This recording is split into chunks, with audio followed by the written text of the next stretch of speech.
Tingginya mortalitas kasus COVID-19 pada anak meningkatkan urgensi vaksinasi COVID-19 kepada anak. Beberapa waktu lalu, BPOM mengeluarkan izin penggunaan darurat untuk vaksin COVID-19 demi menekan mortalitas kasus corona pada anak. Ikatan Dokter Anak Indonesia mengatakan di tengah lonjakan kasus baru harian COVID-19 terjadi pula peningkatan tajam penularan dan bahkan kematian pada anak-anak. Ketua Umum Ikatan Dokter Anak Indonesia Profesor Dr. Aman Bakti Pulungan mengatakan data nasional menunjukkan konfirmasi COVID-19 pada anak berusia 0 hingga 18 tahun mencapai 12,5%.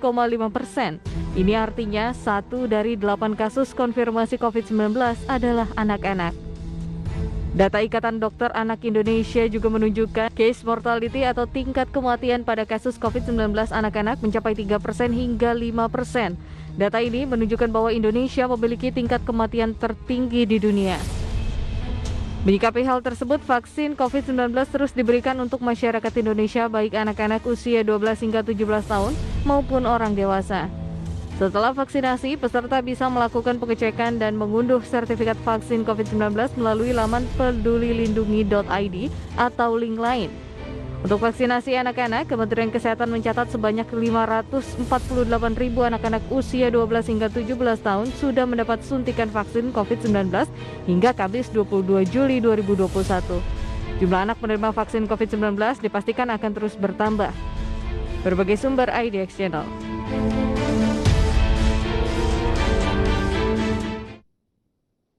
Dan pemirsa, untuk membahas tema kita pagi hari ini sudah tersambung melalui Zoom dengan Ibu Siti Nadia Tarmizi, juru bicara vaksinasi COVID-19 Kementerian Kesehatan. Selamat pagi Bu Nadia. Selamat pagi Mas Fajar. Apa kabar Bu Nadia? Alhamdulillah sehat Alhamdulillah. kita semua. Sehat selalu untuk kita semua, untuk Bu Nadia dan juga tim. Semoga selalu sehat di tengah hari-hari ini, terutama berlanjutnya penerapan PPKM ya Bu Nadia ya. Ya, betul. Siap, Bu Nadia, di hari ini kita akan membahas urgensi dan juga akselerasi vaksin COVID-19 untuk anak-anak. Nah, tapi sebelum kita berbicara lebih jauh terkait vaksinnya sendiri, ini sebetulnya bagaimana sih Bu paparan COVID-19 kepada anak-anak di Indonesia? Iya, sebenarnya kita tahu resiko keterpaparan anak-anak itu sebenarnya jauh lebih kecil ya dibandingkan orang dewasa, karena kalau kita lihat untuk sampai dengan usia di bawah 17 tahun itu semua aktivitas sangat lebih banyak dilakukan secara daring ya. Artinya proses pembelajaran itu sejak awal dari pandemi COVID-19 itu untuk pembelajaran di bawah usia 17 tahun kita ketahui ini sudah tentunya diputuskan untuk dilakukan secara daring.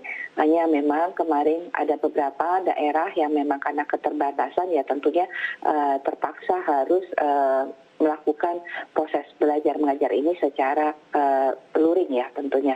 Tetapi kalau kita melihat bahwa dari total kasus yang saat ini kita ketahui bahwa jumlah kasus anak-anak itu kurang lebih adalah 12% dari total semua kasus yang dilaporkannya.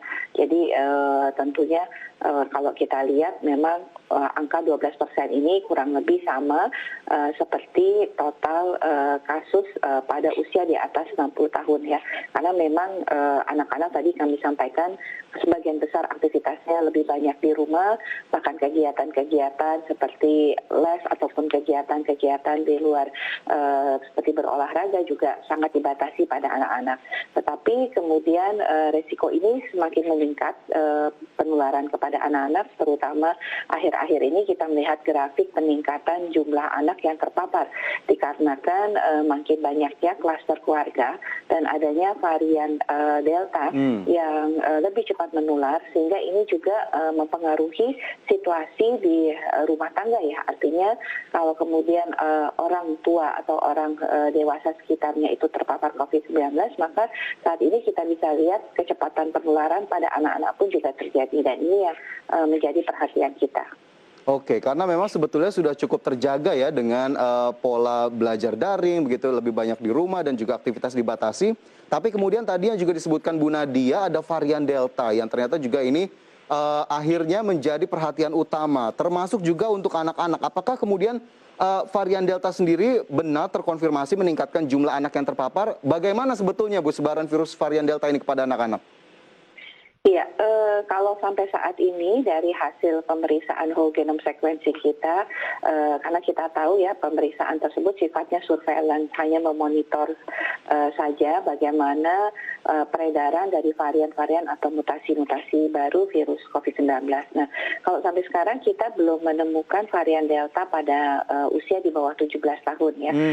Tetapi kalau melihat pola penularannya yang sangat cepat, ini sangat memungkinkan penularan itu terjadi sebagai akibat dari varian Delta ini. Nah, tentunya kita tidak ingin ya kalau kita lihat sekarang varian Delta itu dari 655 whole genome sequencing yang kita lakukan pemeriksaan, 80%-nya adalah varian Delta dan itu ada hampir di 22 provinsi yang artinya karena melihat sifat daripada varian atau virus Delta ini, itu sangat memungkinkan penularan itu juga menjadi salah satu faktor resiko ya untuk anak-anak bisa mendapatkan infeksi COVID-19 tentunya. Oke, jadi bisa meningkatkan faktor risikonya itu sendiri. Lantas bagaimana kemudian dampak yang ditimbulkan saat COVID-19 menginfeksi anak-anak dan bagaimana kemudian perburukannya? Apakah memang ada kasusnya sejauh ini dan seperti apa? Tapi nanti Bu Nadia, usai jeda kita sambung kembali. Pemirsa jangan beranjak.